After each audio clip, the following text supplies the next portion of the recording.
जय हिंद मेरे देश के वासियों, कैसे हैं आप लोग। आई होप कि आप लोग बहुत ही अच्छे होंगे। और नमस्कार उन सभी ग्रामीण युवकों को जो अभी बिहार जीविका के लिए आप सपना देख रहे हैं या बिहार जीविका भर्ती के लिए आप उस पर कुछ सोचने विचारने का आप प्रण किए हैं।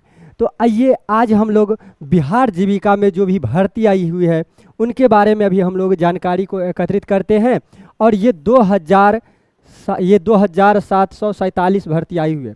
2747 पद के लिए ये ग्रामीण क्षेत्र में ये बहुत बड़ी वैकेंसी आई हुई है। तो आप लोग जो भी अगर इंटरेस्ट है तो इसमें फॉर्म भर सकते हैं और इन सभी का जो जानकारी है हम आपको देने का प्रयास करते हैं। और ये जो अभी प्रक्रिया है, अभी फॉर्म भरने की प्रक्रिया शुरू हो चुकी है, तो आप जाइए और यहाँ पर फॉर्म भी भर सकते हैं। और आपको मैं बता दूं कि अगर आप खुद से भी भरना चाहते हैं या अगर आप कोई साइबर वाले भी है तो फिर भी आपको भी मैं बता दूं कि कौन से आप वेबसाइट पर फॉर्म भरेंगे, किस वेबसाइट पर आप वहां पर जाएंगे, वहां पर जाकर के फॉर्म भर सकते हैं।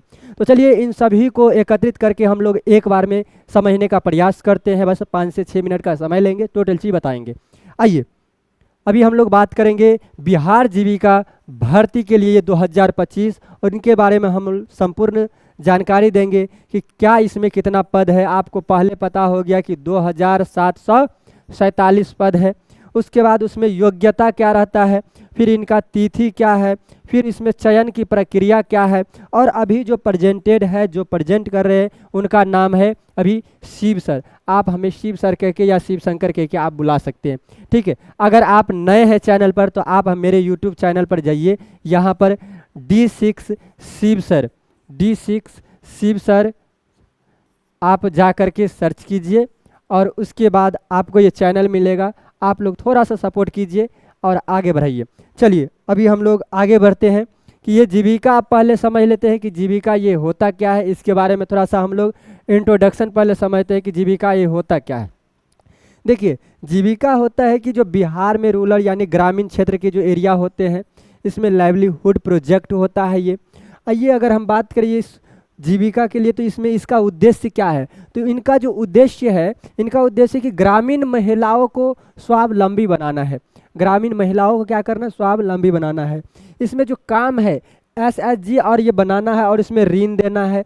जो भी ऋण होता है वो ऋण दिलवाना है। फिर कौशल विकास का होता है, इसी क्षेत्र में ये जो भी काम होता है इसी क्षेत्र में होता है। जैसे कौशल विकास का हो गया, फिर ऋण देने का काम हो गया ग्रामीण क्षेत्र में। उसके बाद इनके विभाग की अगर बात करें तो इसमें कौन कौन से विभाग, जैसे कि ग्रामीण विकास विभाग होते हैं और ये बिहार सरकार है। ये ग्रामीण को विकास, जैसे जो भी ग्राम है, जो भी गांव है, उनको विकास करने के लिए, आगे बढ़ाने के लिए ये वैकेंसी लाई गई है। उसमें आप फॉर्म भर सकते हैं। जैसे कि आप अपने ब्लॉक में हो सकता है तो आप अपने ब्लॉक में ये नौकरी आप कर सकते हैं, ठीक है। आपके ब्लॉक के लिए ये नौकरी आई है। सभी के लिए अलग अलग कैटेगरिया है, सभी के लिए अलग अलग फिर उसमें डॉक्यूमेंट्स भी है, आपको हम बताते चलते। आइए अगर हम पदों की जानकारी अगर एकत्रित करें तो पद इसमें कौन कौन से हैं इसके बारे में हम लोग देखें तो ये कम्युनिटी, फिर ये कोऑर्डिनेटर है जिसको CC कहते हैं हम लोग। उसके बाद एरिया कोऑर्डिनेटर है, उसके बाद AC कहते हैं जिसको हम लोग, और ये ऑफिस असिस्टेंस है जिसको हम लोग अलग अलग नामों से भी जानते हैं। उसके बाद लाइवलीहुड स्पेशलिस्ट, उसके बाद MIS। तो इसी तरह के जो भी आप देख रहे हैं जिसको डाटा एंट्री भी कहते हैं, इसी को क्या कहते हैं कि डाटा एंट्री का काम होगा। जो आप लोग अगर गांव में होंगे तो बोलते हैं कि जाति आवासीय आय सब बनाने के लिए ये काम करते हैं, यहाँ पर लाइन लगना पड़ता है, तो उन सब के लिए भी इसमें जॉब आया हुआ है। तो आप इनको अप्लाई कर सकते हैं, ठीक है। तो आप अगर चाहे तो आप जा सकते हैं वहाँ पर। अगर कुल पद की अगर हम बात करें, पहले ही बता दिए थे कुल पद इसमें कितना है, तो ये कुल पद है 2747। अगर इसमें तनख्वाह की भी बात करें तो अच्छा खासा तनख्वाह इसमें मिल जाता है। तो आइए फिर और हम आगे बात करते हैं इसमें पात्रता क्या होता है, एलिजिबिलिटी क्या होता है। अगर हम ये जो हम बात करें इसका तो इसके बारे में हम बात करते हैं। आइए ये जो हम अगर पात्रता की अगर बात करें, इसके क्या क्राइटेरिया है तो इस सब के बारे में, तो देखिए ये न्यूनतम योग्यता अगर पूछ रहे आपसे कि कितना आप पास होना चाहिए, कम से कम आपको 12वीं पास होना चाहिए, तभी जा कर के आप ये फॉर्म भर सकते हैं, ठीक है। देखिए कम से कम सबसे न्यूनतम है, देखिए कम से कम ये 12वीं पास होगा। और कुछ पदों के लिए है ये, जैसे इसमें से 2747 पद है ना, उसमें से कुछ पद के लिए क्या है 12वीं पास पर इसमें जॉब होते हैं, कुछ पद ऐसा भी है जिसमें कि सिर्फ और सिर्फ ग्रेजुएशन वाले ही आएंगे, 12वीं वाले उसमें नहीं आ सकते। ठीक है, तो आइए यहाँ पर ग्रेजुएशन अनिवार्य ही रहेगा, जिसका नाम है क्या, कोऑर्डिनेटर पद पर रहेंगे उनके लिए। फिर ये क्या, तो ये ग्रेजुएशन रहना चाहिए। कंप्यूटर ज्ञान आवश्यक है, अगर आप डाटा एंट्री का काम करते हैं तो अगर आप कंप्यूटर का जो भी ज्ञान होता है उसको आप एकत्रित करके रखिए। फिर इसमें MIS वाले में जैसे डाटा एंट्री में आप काम कर सकते हैं। ठीक है, अगर कुछ ऐसे पद भी होते हैं जो उसमें सिर्फ अनुभव और वरीयता की ही काम होता है, तो ये अनुभव पर भी कुछ कुछ ऐसे काम होते हैं, उसमें आप लग सकते हैं। तो जाइए वहाँ पर आप पता करिए कि कैसे क्या रहता है, तो आप इसमें फॉर्म भर सकते हैं और आसानी से आप उसमें भी जॉब लग सकते। उसमें भी अलग अलग विषय भी होता है, कौन कौन से विषय, सब्जेक्ट अगर आप कहेंगे तो सब्जेक्ट पर भी हम कि कौन कौन से इसमें सब्जेक्ट पूछे जाते हैं, उन पर भी एक अलग से वीडियो बना सकते हैं अगर आपका डिमांड होगा तब। ठीक है, चलिए अभी फ़िलहाल अभी हम बताते हैं कि अगर आयु सीमा की बात करें कि आयु क्या होता है, एज लिमिट इसमें कितना होना है, तो आप सबसे कम उम्र इसमें 18 साल, कितना 18 साल, और सबसे ज़्यादा अगर देखें तो 37 साल तक आप भर सकते हैं। लेकिन इसमें भी कुछ और छूट है, जैसे OBC SC ST इन सब, ये तो जनरल के, अभी SC ST सब के लिए, इनके लिए अलग से कुछ और छूट है। ठीक है, और अगर हम इसमें अगर बात करें कि एज कट ऑफ की, तो इसमें डेट नोटिफिकेशन के अनुसार जो भी होगा उस हिसाब से आप उसका एज कट ऑफ बता सकते हैं। ठीक है, ये कहने का क्या मतलब हुआ कि नोटिफिकेशन के अनुसार, तो जिस दिन नोटिफिकेशन आया है उस दिन से डेट को जोड़िए आप अपने डेट को, उस हिसाब से आप एटलीस्ट अगर 37 साल के हैं तो फिर भी आप उसमें अप्लाई कर सकते हैं। ठीक, आइए और आगे चलते हैं। क्या है कि आवेदन की जो प्रक्रिया होगा, तो ये आवेदन हम कैसे करें, हाउ टू अप्लाई, अगर अप्लाई करना होगा तो कैसे कर सकते हैं, तो ये ऑनलाइन जो है अप्लाई होगा, और ये ऑनलाइन माध्यम से होगा। ये इनका जो मोड होगा ये क्या होगा, ये ऑनलाइन आवेदन होगा। अगर कौन से वेबसाइट पर, तो आप जाइए HTTPS, और ये उसके बाद अगर वेबसाइट की नाम अगर देखें तो BRLPSIN, इसके बाद इस पर जाइए आप और इस पर सर्च कीजिए, इस पर आप फॉर्म भर सकते हैं। अगर कोई आप साइबर वाले भी हैं तो आप इस पर जा कर के फॉर्म भर सकते हैं। ठीक है, दस्तावेज की अगर बात करें तो आपको सभी चीज़ पता ही है, जो भी आपका क्वालिफिकेशन प्रूफ है, जैसे अगर मान लीजिए इंटर पास है आप, तो इंटर पास वाले पूरा प्रूफ दीजिए। उसके बाद अगर ग्रेजुएशन पर आप अगर जा रहे हैं, है ना, तो ग्रेजुएशन वाला दीजिए।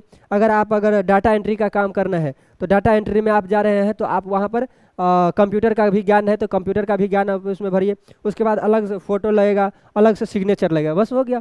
जो भी आपका डॉक्यूमेंट था वो सबमिट कर दीजिए, काम खत्म हो गया। अगर देखें दस्तावेज तो इसमें फ़ोटो, सिग्नेचर और क्वालिफिकेशन प्रूफ लगेगा, जो आपका क्वालिफिकेशन प्रूफ है वो प्रूफ लगेगा उसमें।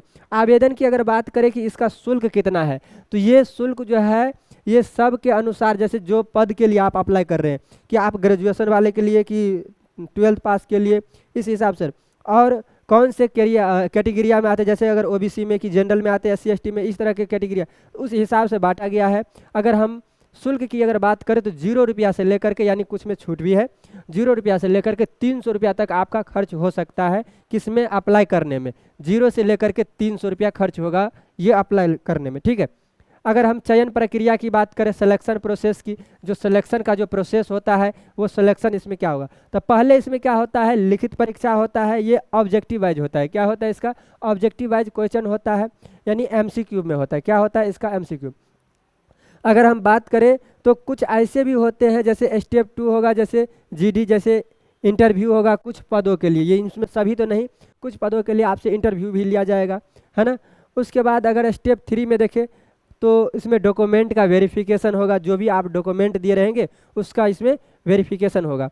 और जो फाइनल मेरिट बनेगा, आपका फाइनल मेरिट बनेगा, तो ये रिटेन और एक्सपीरियंस जो रहेगा, जो कुछ केस में आपको देखने को मिलेगा एक्सपीरियंस, जिसमें अनुभव वाला चीज़ बताए थे कि अनुभव वाला भी मांगे, जैसे कंप्यूटर में आप जा रहे हैं, डाटा एंट्री में जा रहे हैं तो कंप्यूटर वाला भी, तो उसका भी एक्सपीरियंस आपको मांग रहा है। तो ये एक्सपीरियंस और जो रिटेन रहता है, इन दोनों को ऐड करके आपको फिर उस पर जो है क्या बनेगा, फाइनल मेरिट लिस्ट बनेगा। ठीक है, उसके हिसाब से आपका ये सिलेक्शन होगा। ठीक है, अगर परीक्षा पैटर्न की अगर हम बात करें तो अगर परीक्षा पैटर्न ये क्या होता है, इसमें ये होता है सब्जेक्ट वाइज, अगर देखें तो जीके ऑफ बिहार होता है, यानी बिहार के जो भी जीके होते हैं, बिहार का आप जीके पढ़ लीजिए, हिंदी पढ़ लीजिए, इंग्लिश पढ़ लीजिए, उसके बाद रीजनिंग, फिर मैथ यानी कंप्यूटर बेसिक, जो भी कंप्यूटर बेसिक नॉलेज होता है उस सबको आप गेन करते रहिए। उसके बाद सोशल वर्क जो भी नॉलेज होता है उसको आप गेन कीजिए। फिर क्वेश्चन जो टाइप होता है ऑब्जेक्टिव उसको आप देखते रहिए और बनाते रहिए। अगर इसमें देखें तो 90 मिनट का समय मिलता है और निगेटिव मार्क यहाँ पर ये भी है कि ये नहीं भी, तो आप इनके बारे में ना थोड़ा सा एक बार देख लीजिएगा, क्योंकि अभी हो सकता है कि इस बार क्या होगा नहीं होगा, कि निगेटिव मार्किंग होगा कि नहीं होगा, एक बार आप इसको कंफर्म कर लीजिए। इसके बारे में हम पूरा कंफर्म अभी नहीं कर सकते, ठीक है, लेकिन आप एक बार कंफर्म कर लीजिए। इतना बता दे हैं कि इसमें कौन कौन सा सब्जेक्ट, तो सोशल वर्क का जो भी नॉलेज होता है सोशल वर्क, उसके बाद कंप्यूटर बेसिक, फिर रीजनिंग, मैथ, हिंदी, इंग्लिश, फिर जीके जो भी बिहार के जीके होंगे वो, और ये सब्जेक्ट वाइज हम आपका पूरा बता दिए, ठीक है। उसके बाद अगर तैयारी अगर करना चाहे तो तैयारी अगर कैसे करें, तो जीविका वेबसाइट से आप पुरानी जो भर्ती होंगे जीविका वेबसाइट से, तो आप जाइए जीविका वेबसाइट पर और उस वेबसाइट पर जो पुरानी भर्तियां सब है पहले जो आए होंगे उनका आप एमसीक्यू निकाल करके आप पढ़िए। उसमें से क्या कीजिए, बिहार जीके निकाल लीजिए। उसके बाद ग्राम पंचायत से जो जुड़ी हुई सवाल सब पूछा गया है उन सवालों को निकालिए और उन सवालों को पढ़िए। जो ग्राम पंचायत से पूछा गया वो सवाल मिलेगा कहाँ पर, तो इसी वेबसाइट पर मिलेगा, जीविका वेबसाइट पर, ठीक है। और कंप्यूटर जो बेसिक नॉलेज होता है उस पर आप पकड़ बना करके अच्छे से रखिए और मॉक टेस्ट देते रहिए। जब आपका पूरा सिलेबस खत्म हो जाता है तो आप उस पर सप्ताह में एक दिन कम से कम मॉक टेस्ट लगाइए, और जो मॉक टेस्ट देते हैं उसका जो सोल्यूशन होता है उस पर आप एनालिसिस कीजिए, ठीक है। अगर पीडीएफ की बात करें तो पीडीएफ की भी मदद से आप पढ़ सकते हैं। अगर आपको इसका पीडीएफ भी चाहिए तो फिर आप कमेंट कीजिए कि पीडीएफ दीजिए, तो आप हमको कमेंट करिए, हम आपको पीडीएफ भी प्रोवाइड करवा सकते हैं, ठीक है। अगर यहाँ तक अब आ गए हैं तो आपसे एक ही विनती है कि आप इस छोटे से भाई को थोड़ा सा सपोर्ट कीजिए। बहुत ही छोटा सा चैनल है, आप लोग इस चैनल को सब्सक्राइब कीजिए। चैनल का नाम है D6 शिव सर। आप इसको सब्सक्राइब करके आगे बढ़ाते रहिए, आप लोग के पास में इसी तरह के वीडियो लाते रहेंगे। कम से कम एक लाइक, एक कमेंट और सब्सक्राइब करके ज़रूर जाइए। अगर आपको पीडीएफ चाहिए तो आप कमेंट में ज़रूर लिखिए कि पीडीएफ, ठीक है।